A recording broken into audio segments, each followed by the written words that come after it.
मुंबईमध्ये आज महाविकास आघाडी मनसेचा विराट संयुक्त मोर्चातून मतदार यादीतील घोळ समोर आणणार। फॅशन स्ट्रीट ते मुंबई महापालिका असा मोर्चाचा मार्ग असणार। विरोधकांचा मोर्चा राजकीय स्टंट, चंद्रकांत पाटलांची टीका, तर हेतुपुरस्पर स्वतःच्या फायद्यासाठी काढलेला हा मोर्चा नार्वेकरांचा निशाणा। निवडणूक आयोग सरकारचा पार्टनर म्हणून काम करतंय, सावधान व्हा, जागेवर या, हा इशारा देण्यासाठी आमचा मोर्चा, वडेट्टीवारांची टीका। महाविकास आघाडीचा दुटप्पीपणा, नौटंकी करण्याचा प्रयत्न, भाजप मवियाची पोलखोल करणार, नवनाथ बन यांचा हल्लाबोल। विरोधकांच्या सत्याच्या मोर्चाला पोलिसांची परवानगी नाहीच, विनापरवानगी मोर्चा काढल्यास पोलीस कायदेशीर कारवाई करणार, मोर्चानंतर आयोजकांवर गुन्हाही दाखल होण्याची शक्यता।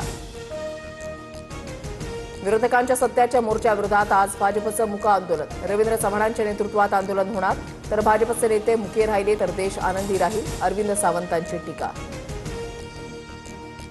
निवडणूक आयोगाच्या विरोधात ठाकरे बंधू कोर्टात जाणार, 2 दिवसांमध्ये याचिका दाखल करण्याबाबत दोन्ही पक्षाच्या नेत्यांची तयारी, मतदार यादीतील घोळ दुरुस्त करूनच निवडणुका घेण्याची मागणी। संजय राऊतांच्या प्रकृतीमध्ये गंभीर स्वरूपाचा बिघाड, गर्दीमध्ये जाण्यावर निर्बंध, स्वतः ट्विट करत दिली माहिती, राऊत विरोधकांच्या मोर्चाला अनुपस्थित राहणार असल्याची माहिती।